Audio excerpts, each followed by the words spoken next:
There are forces of good and forces of evil at work in the world today. What are these forces? Who is responsible for the good? And who is responsible for the evil? Richard Schaff talks about current events which are rarely discussed by the mainstream media, events that affect us all. This program seeks to identify, to inform, and to equip the believer for what's ahead. Welcome to What in the World is Going On? This is What in the World is Going On. I am your host, Richard Schaff. The program is sponsored by Lincoln Log Homes. We're pro-Christian, pro-American, pro-life, pro-Second Amendment, and here only by the grace of God. I'm going to rehash a couple of things because they're still there. They're more important, more critical than they were when I brought it to you over the last couple of weeks. Briefly, just looking at the international situation, we have a major problem pending with Iran. They are definitely, as Trump says, playing with fire. They recently announced that they had amassed more low-enriched uranium than permitted. They admitted this. This was under the 2015 nuclear deal with world powers. This initially drew a warning from President Trump that Tehran was playing with fire. They've announced twice now that they've exceeded their terms of the agreement by enriching more uranium, which if you get enough, they'll have a nuke bomb. Now, these steps that they've taken have far-reaching consequences for diplomacy at the time when European countries are trying to pull United States and Iran back from confrontation. And it just comes a short period of time after Trump ordered airstrikes on Iran, the ones that he canceled just before takeoff. Just recently, we've had the Iranian National Guard or whatever threatened to confiscate a British tanker that was going down close to the border through the straits over there, and there was a U.S. plane and British warship that intervened, keeping the Iranians from taking that British tanker. Things are escalating. They're not getting better. The UN nuclear watchdog, that's the International Atomic Energy Agency, which monitors Iran's nuclear program under the deal, confirmed in Vienna that Tehran had breached the limit. Trump asked if he had a message for Iran, said no message to Iran. They know what they're doing. They know what they're playing with, and I think they're playing with fire. So no message to Iran whatsoever. A quote from our president. The Europeans who opposed last year's decision by Trump to abandon the agreement had pleaded with Iran to keep within its parameters. British Foreign Secretary Jeremy Hunt said Britain wants to preserve the pact because, quote, we don't want Iran to have nuclear weapons, but if Iran breaks that deal, then we are out of the agreement as well. Right along with it, the Israelis are talking about a preemptive strike on Iran. This is not just an idle threat. While all major powers and signatories to the Iranian nuclear deal are cautioning Iran in the wake of its declared uranium enrichment ramp-up, there's been mixed reaction and a blame game already emerging. The part I'm most concerned about is Israel's foreign minister went so far as to say, quote, Israel may act alone to prevent Iran from acquiring nuclear weapons.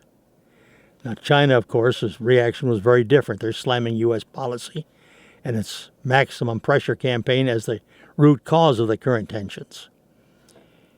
As to be expected, Tel Aviv has remained the most aggressive in reaction to Iranian enrichment activity. Israeli Foreign Minister Israel Katz told Israel Army Radio that the Jewish state would, quote, not allow Iran to obtain nuclear weapons, even if it has to act alone on that. We all know that Israel's freedom, their survival, is at stake. We also know they are a nuclear power. We also know that they are not going to give up. They are not going to take a first strike, in my opinion. Katz further told an international security forum in separate comments that Iran was on its way out of what he called the gray zone. It should be taken into account that mistaken calculations by the Iranian regime are liable to bring about a shift from the gray zone to the red zone. That is a military confrontation. We must be prepared for this, and thus the state of Israel continues to devote itself to building up its military might for the event, in the event that it'll have to respond to escalation scenarios, you noted. Additionally, even mainstream media reporting now acknowledges that Israel has long been on record as mulling a preemptive strike. Israel has long threatened to take preemptive military action to deny Iran the means of making nuclear weapons. And they have the means to do it. Now to the United States, and what I see here as a worsening situation. I'm going to review again, even though I think you probably are well informed, on the Dems' promises if they're only elected.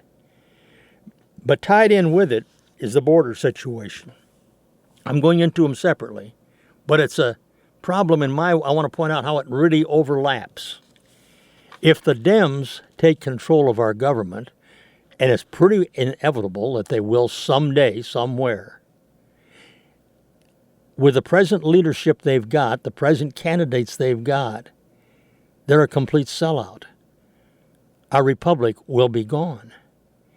Now, what I see here is the border situation is ever increasing, and it's continuing the problem. We're getting more and more illegals in. How are these illegals? What are they going to do? Eventually, some of them become citizens. Some of them will be able to vote even though they're not citizens through our own lack of enforcement in many states. Well, how many more millions of illegals do we have to get on the Democrat roll to assure the Democrats of getting in? It's a joint problem. That's why I want to point out it's a twofold problem. Let's briefly again look at what the Dems are saying. Kamala Harris, she just proposed a $100 billion homeship assistance program. Boy, doesn't that sound sweet? Well, what it is, she's proposing $100 billion in federal grants to pay for down payments and closing costs for minority groups in areas that nobody else would loan to, and to people that nobody would loan to. She says her plan would help close what she says is a racial wealth gap and address historic discrimination in home ownership against black families. In other words, it's a wealth transfer to one particular group. It's not going to Asians. It's not going to poor whites. It's not even going to go primarily into good, decent housing in secure areas. She announced her plan down at the Essence Revival Festival in New Orleans. She said the plan will help at least 4 million families living in areas that are redlined. Now, redline, that goes back many, many years. That's an area that no one would loan to anybody for because it was a poor potential investment. It was a neighborhood in bad shape or getting worse all the time. It wasn't a secure place to loan to. Okay, a lot of blacks were in that area. Now she wants to loan to those people, amongst others. And related, Harris wants to gift $25,000 of taxpayers' money to black families earning up to $125,000 a year to buy homes. Now, it's not the same thing as we just talked about. This money would go for down payments and for closing costs on those houses. She's aggressively courting black voters and doing the Dem things, offering free money courtesy of federal taxpayers. She is the daughter of 2 immigrants. She's a mixed-race Jamaican from a slave-owning family and a South Asian Indian. She wants to parlay her complexion, I guess, into a bogus ethnic identity as an African American. Evidently anxious to recapitulate the 2008 financial crisis when home buyers who had been encouraged to buy houses couldn't really afford it and they defaulted on their mortgage. That's what gave us the crash back in 2008. Well, we're going to get a repeat of that if what she wants to do is actually done. But she would do it. She wants to give large money of African Americans to make the down payment on home and to pay their closing costs. As I said, it's in addition to the funds I just said on mortgages.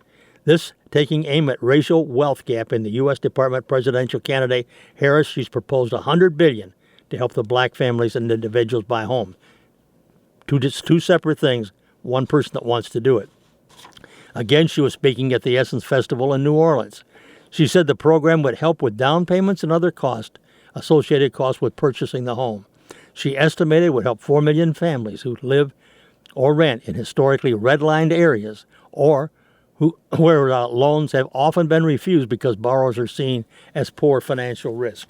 It's a complete way to take taxpayer money, yours and mine, and give it only to the blacks. Not Asians, not poor whites, the blacks. Not Latinos, the blacks.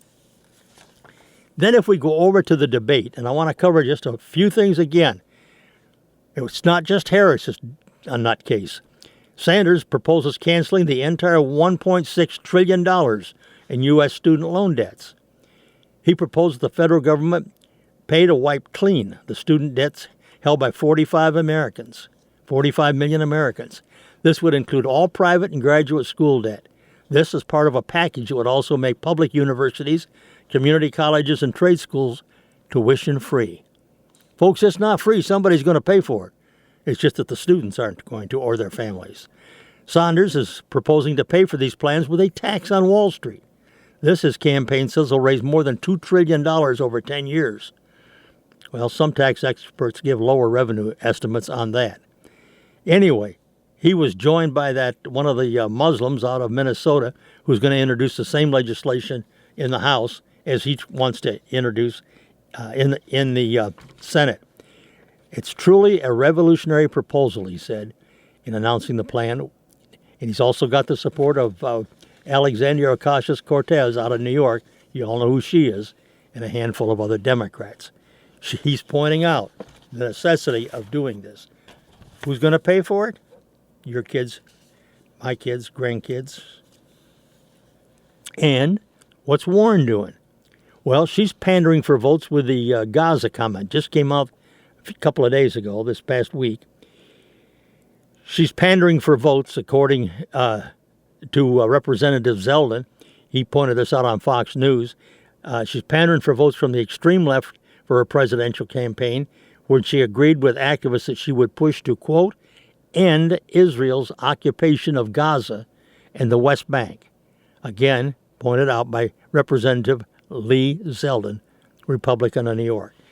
Israel is a nation of hope, of freedom, of opportunity, he pointed out on Fox News. It's our greatest ally in the region. There's a willingness on the part of Elizabeth Warren and some of these other presidential candidates to attack Israel, to end that relationship we have with them in order to forward a better path toward a Democratic presidential nomination. And we know that would be Elizabeth Warren. Senator Warren agreed with activists with a left-wing Jewish group, quote, noted the name of it is If Not Now.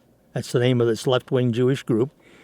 She agreed to work with them. She says they would take a hard anti-Israel stance, according to a video it posted online. She wants to join with them. A group of activists approached her while she was campaigning up in New Hampshire and asked if she would push Israel's government to end corruption. This reported in the Washington Examiner. Zeldin said her comments were, quote, greatly unfortunate, end quote, as they did not accurately describe the situation because with Gaza, there is no Israeli occupation there. You've got a disputed territory in the West Bank, Judea, Samaria, and you've got a Hamas-controlled territory, he pointed out. The reasonable thing for Warren to have said would have been there's a small strip of land with 1.7 million people being governed by a designated foreign terrorist organization in Hamas that denies humanitarian aid to enter their area. It uses women and children as human shields, incites violence, has murdered civilians. We as Americans should all come together to fight for their human rights. Didn't see that in the mainline press, did you? Well, this one's not a presidential candidate yet, but she'd sure like to be someday. Alexandria Ocasio-Cortez, we were talking about her. Well, you know, she just came out recently and wants to abolish the Department of Homeland Security. She said it's just one of many terrible mistakes made by the Bush administration. She made these comments during a wide-ranging interview with the New Yorker Radio Hour's David Remnick. They asked her, would you get rid of Homeland Security too? I think so, she replied. I think we need to undo a lot of those mistakes that the Bush administration made. If you recall, folks, Homeland Security was formed right after 9/11. Well, anyway, AOC replied, I feel it's a very qualified and supported position to get out, at least in terms of evidence and in terms of being able to make the argument that we should never have created the DHS in the early 20s to begin with. She's only one of many Democrats calling for agencies like ICE to be disbanded. She cited the recent border detention facility in El Paso as one of the reasons. Well, Rick Scott of Florida, Senator Rick Scott, blasted her comments as ridiculous, while Liz Cheney, Republican from Wyoming, the third-ranking House Republican, slammed her as irresponsible for making the suggestion. You see what they want? Complete open borders. Why do they want them? Bottom line, why do they want them? They want the illegals to come in. They want to make them citizens. They know they'll vote Democrat, and people like AOC in a few years could become president of the United States. Where the heck do you think we'd be then? Hey, and she's also calling for Americans to harbor illegals from ICE tomorrow, Sunday, when Trump is noted for saying that he's going to be sending some of the illegals that have already been found by a federal judge to be here illegally. He's going to find them and deport them. And just before he says this, she's pledging to have ICE removed completely as ICE is preparing to remove the illegals. What is she trying to do? Today, tomorrow is the big day. She called the U.S. immigration centers concentration camps. Well, one reason it's a concentration camp is because we're not doing anything to stop them from flooding in. On top of that, she doesn't want to do anything about processing them. She doesn't even want to support them through additional funding. She voted against that, you know. Folks, this is a dangerous situation combined with what's happening with the immigrants constantly coming in. This is what I'm trying to point out to you. Warning, the Trump administration is expected to begin ICE raids across the country tomorrow, targeting people for Roundup. That's a quote from Representative Ocasio-Cortez. She said, now's the time for us to come together. She's saying, check in with your neighbors. Share Know Your Rights info. If you see ICE, report it. To United We Dream. She added a tweeter, please share this info and widely make sure your neighbors have it. If your home can make a safe space or haven to hide out in, let your neighbors and community know, even if it's just to relax in the stress of the time. She said, plan, prepare, and protect your neighbors. Those were her words, folks. Certainly not mine. Certainly not mine. What I'm trying to point out to you, this is an ongoing problem. We've got a good president in there. He's trying to get control of the borders. The Dems are doing everything to keep him from getting control. The liberal judges are going along with the Dems. And in the meantime, the illegals continue to come in by the thousands, by the tens of thousands. Let me show you something they're doing. Just came out this past week. The GOP officials and lawmakers are outraged by the use of a disturbing 2014 photo of illegal immigrants detained in cages to promote a Democratic-led House panel hearing on border detention facilities. What am I saying? The Dems are trying to hold hearings on the situation at the border. There's a picture out there that shows people and children in cages. But that picture goes back to 2014. It was taken under the Obama administration. And they're trying to make it look like it's a Trump problem? The tweet from the House Oversight Committee was quickly deleted ahead of Wednesday's hearing. Continuing to prove that Dems are only playing politics with the border crisis, House Democrats promoted a hearing on kids in cages with a photo taken in 2014. As in, folks, during the Obama administration. Don't bother looking for their tweet. It's already been deleted. In his own tweet, Representative Chuck Fleshman, Republican of Tennessee, accused the panel of misleading Americans, adding people would not forget this deceitful action. His words. You all know that's a picture from 2014, right? Reminds us of who was president there, the House Committee Oversight Chairman said. The criticism came after the Oversight Committee's official Twitter account promoting a Civil Rights and Civil Liberties Subcommittee hearing for Wednesday that was said to focus on kids in cages and the inhuman treatment at the border. The image accompanying the post featured migrants lying on the floor in cages.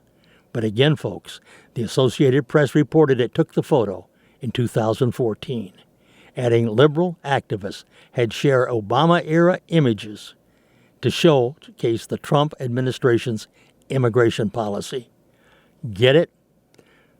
Meanwhile, the Trump administration comes under ever-increasing scrutiny in recent weeks over the treatment of migrants at detention camps near the U.S.-Mexico border. Of course, they don't have the money.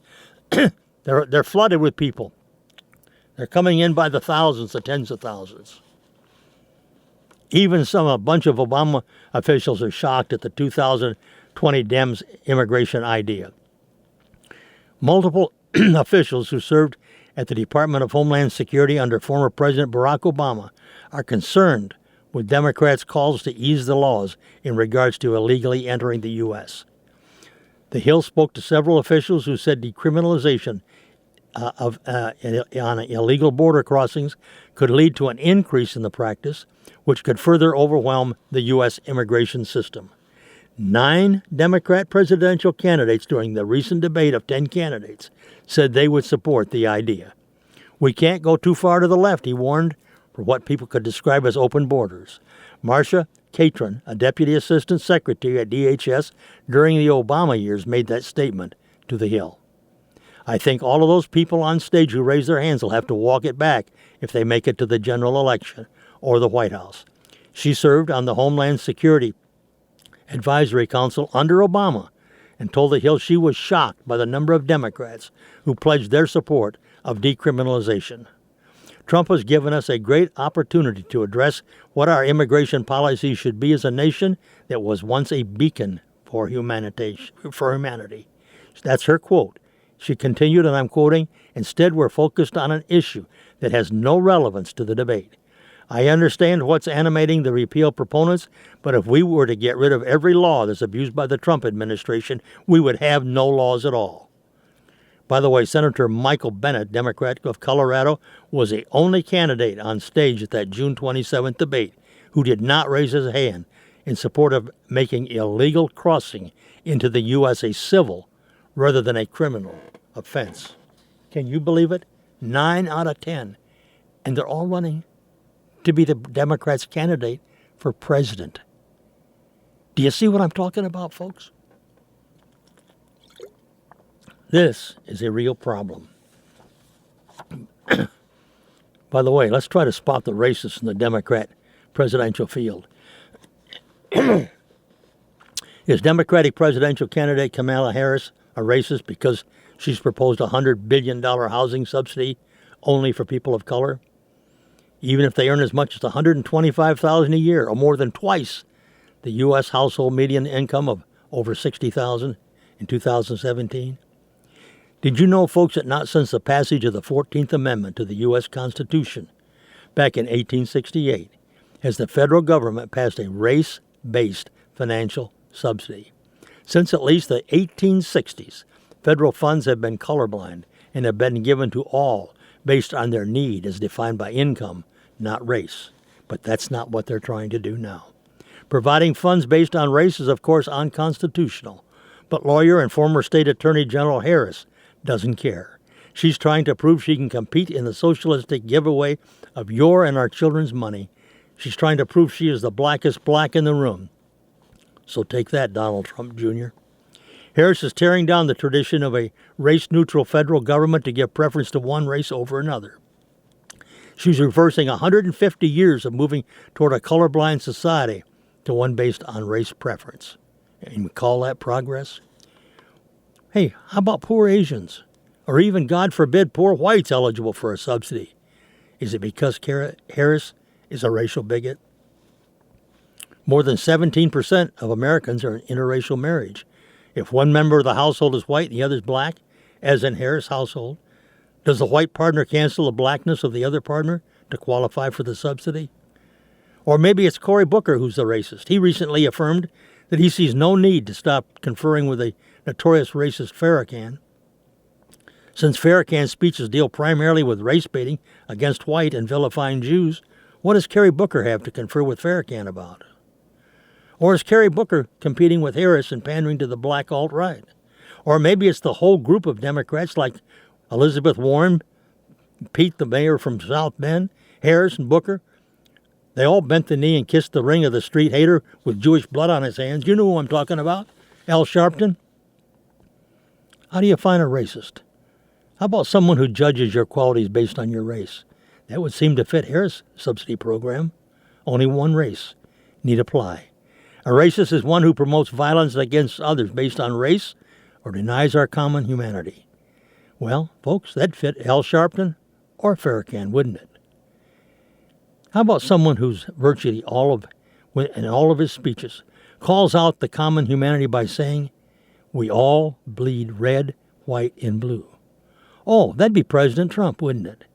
Trump, you know, back when he opened up the Mar-a-Lago in the 1990s, well, he integrated the county clubs in Palm Beach for blacks and Jews both. Trump's considered a civil rights hero in Palm Beach. Unlike the Democrat candidates, he's tried to unite us through our shared patriotism. The Democratic candidates are here to divide us along racial lines. That used to be called racism, folks. I think it still is, don't you? And looking at our borders again, the Del Rio Sector Border Patrol agents apprehended more than 1,000 Haitian migrants who illegally crossed the border from Mexico since June 10th. Officials at the Del Rio sector, located in the central Texas border town with Mexico, report the apprehension of over 1,000 migrants from Haiti. These had illegally crossed the Rio Grande since June 10th. This according to information provided by the Border Patrol officials. Of those more than 1,000 Haitian migrants, the officials report more than 800 are composed of family unit aliens.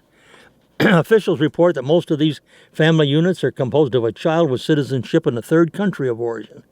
A lot of them come from South American countries of Brazil and Chile. It appears many of these Haitian migrants moved there many years ago from Haiti to these South American countries, and they've now decided to migrate again, this time to the U.S., maybe to take advantage of the many loopholes in the U.S. immigration and asylum laws.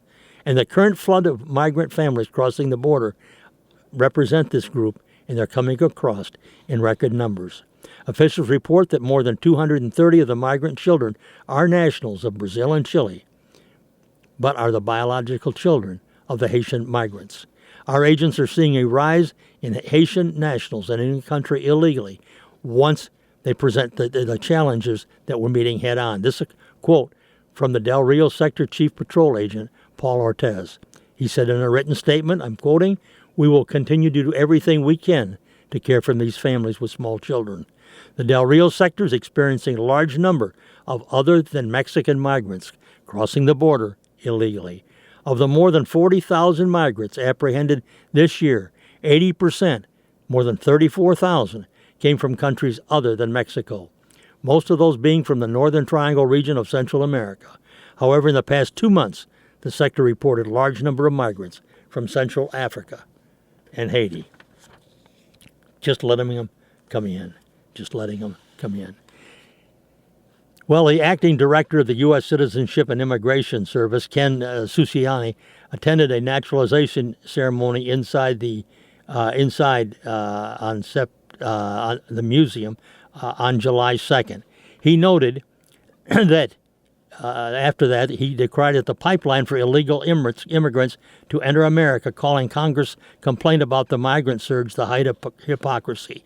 It's Congress is hollering the most about the condition that's down there, yet it's the Congress that refuses to do anything about changing the laws, providing the funds that are needed, and to give the basic necessities to these migrants that are coming across and packing in to our facilities.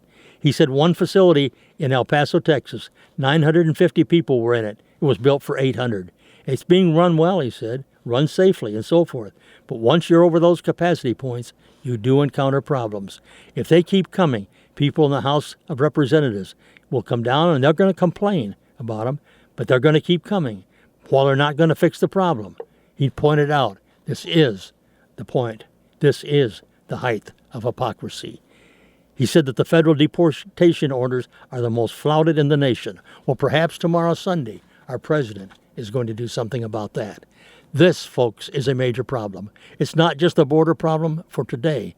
It's the root cause of it and what the Dems are trying to do. And earlier in today's program, we pointed out what the leading Dems would do if they were elected to the White House. Do you see why our prayers are needed for our president and for our republic? Would you join me in those prayers? Until next week,